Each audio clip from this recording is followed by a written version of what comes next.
है दैदीप्यमान, अनेक वर्णों से युक्त, अनेक कलर्स हैं उसके अंदर।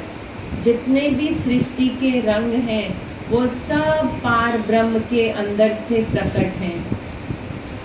जितने भी ना, वो है तो निराकार, लेकिन उसी से ये सारी साकार सृष्टि प्रकट हुई है। उस निराकार में से ये सब साकार प्रकट हुआ है। किसी को जीव देखने की भूल मत करना। आत्म सत्य, आत्म आनंद।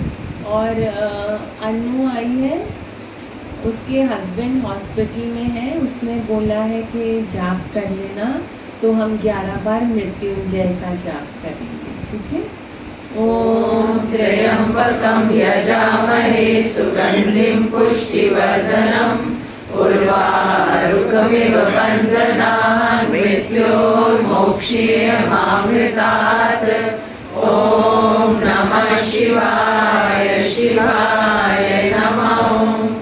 ओम त्र्यंबकं यजामहे सुगंधिं पुष्टिवर्धनम् उर्वारुकमिव बन्धनान् मृत्योर्मोक्षीयमामृतात्।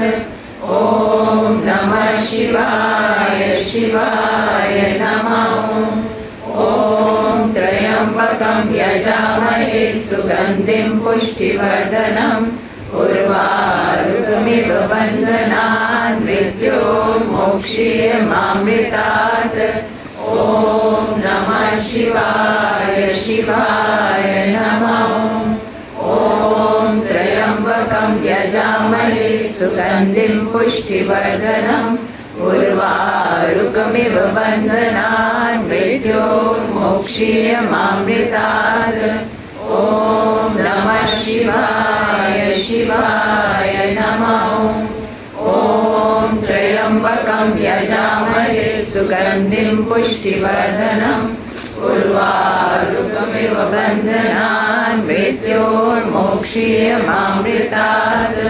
ओम नमः शिवाय शिवाय नमः। ओम त्र्यंबकं यजामहे सुगंधिं पुष्टिवर्धनम् उर्वा